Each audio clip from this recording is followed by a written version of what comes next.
Le Mali retient son souffle. À Bamako, les rues bruissent de rumeurs, les visages se ferment, les radios murmurent les mêmes mots. Goïta a disparu. L'homme fort du pays, celui qui incarnait la promesse d'une souveraineté retrouvée, aurait quitté la capitale dans le silence d'une nuit sans lune. Au loin, les camions militaires se font rares, les routes sont coupées, les marchés vides. Un pays entier semble s'être arrêté, suspendu à une absence.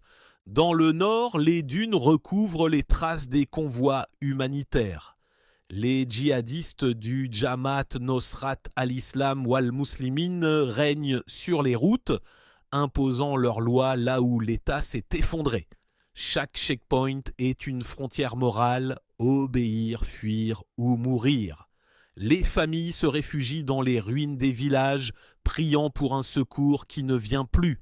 Le Mali, jadis carrefour des caravanes, est devenu l'ombre de lui-même, un territoire enclavé dans sa propre douleur. Pendant ce temps, à Alger, les analystes observent: l'Algérie sait que chaque souffle de vent sahélien porte une menace.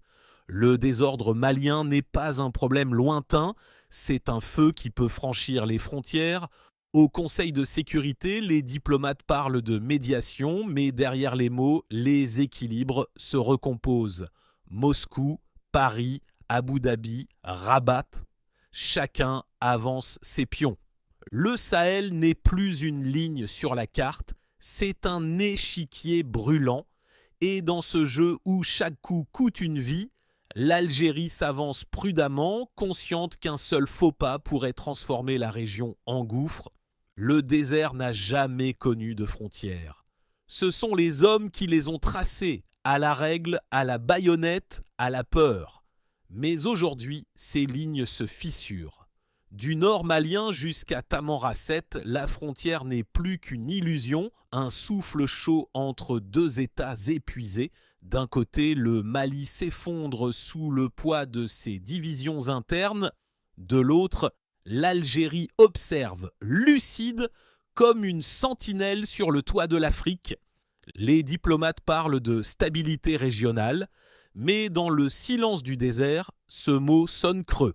La stabilité ne se décrète pas, elle se cultive comme une oasis. L'Algérie, héritière d'une doctrine forgée dans la résistance, refuse la logique des interventions étrangères. Elle sait que la paix ne naît pas des bombes, mais du dialogue. Pourtant, ce dialogue exige un partenaire.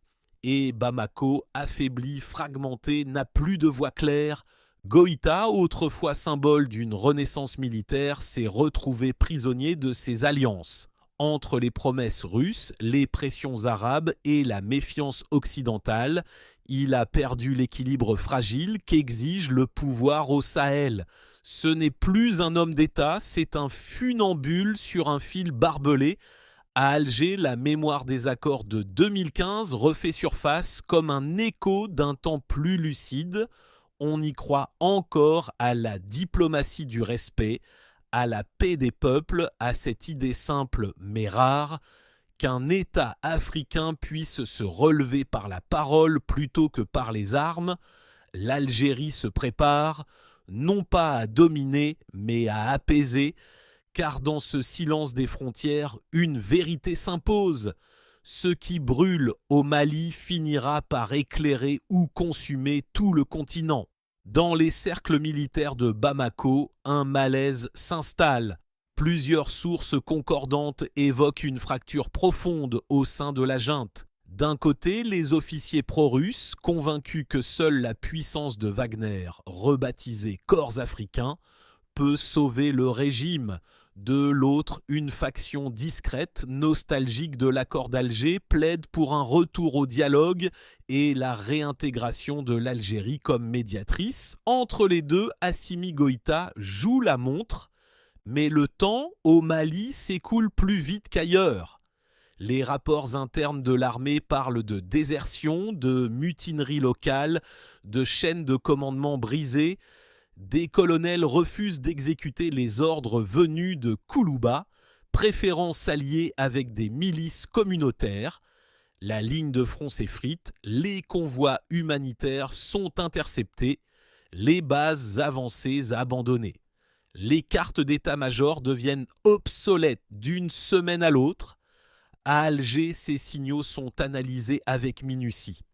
Les services de renseignement algériens observent le Sahel comme un corps malade.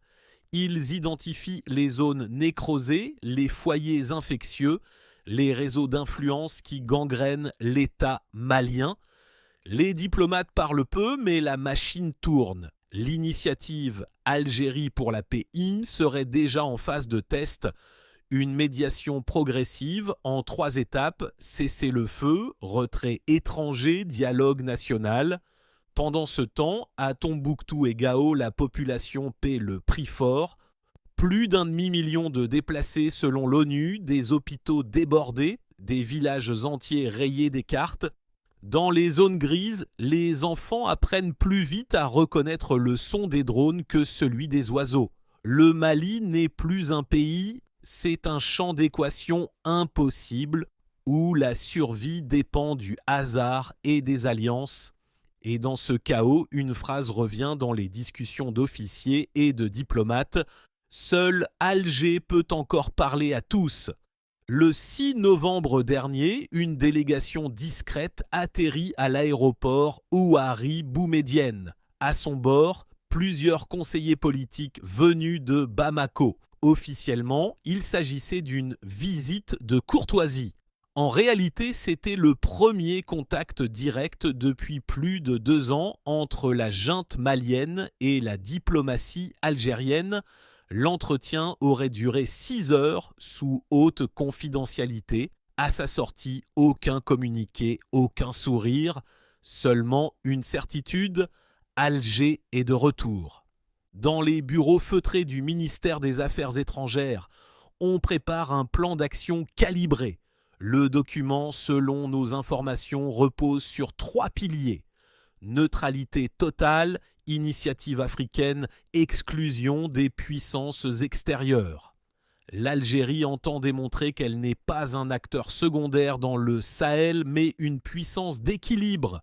Pour elle, le Mali n'est pas un dossier diplomatique, c'est un voisin vital, un prolongement de sa propre sécurité nationale. Les grandes capitales observent. À Paris, on craint un effacement total de l'influence française dans la région. À Moscou, on redoute qu'Alger ne devienne le contrepoids africain à la présence du groupe Wagner. Quant à Rabat et Abu Dhabi, leurs ambitions économiques et politiques au Sahel risquent d'être freinées par le retour d'un acteur doté d'une mémoire historique et d'une légitimité morale. Dans les couloirs des Nations Unies, une phrase circule « Quand tout s'effondre au Sahel, Alger reste debout ».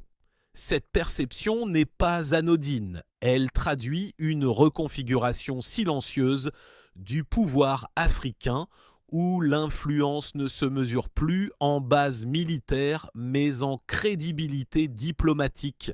Sur le terrain, des signaux timides apparaissent. Des officiers maliens refusent désormais les ordres les plus radicaux, des chefs touaregs évoquent la sagesse du Nord et des ONG locales saluent l'ombre bienveillante d'Alger.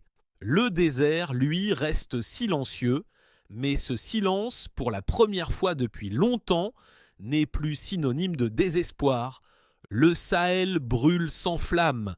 Ses plaies s'étendent comme des cartes oubliées et le vent, complice du destin, disperse les cendres des promesses brisées. Dans le ciel de Mopti, les oiseaux ne migrent plus.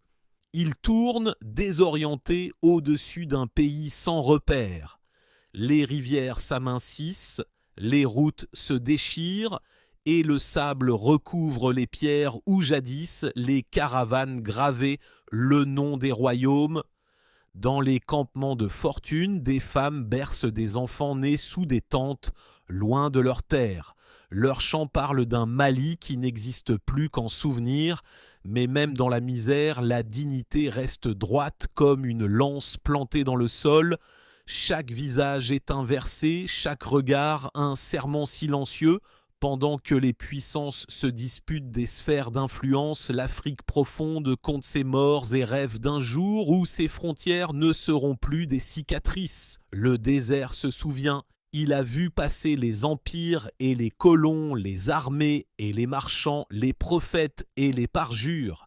Il sait que rien ne dure, sauf la mémoire, et dans cette mémoire, une ombre bienveillante demeure.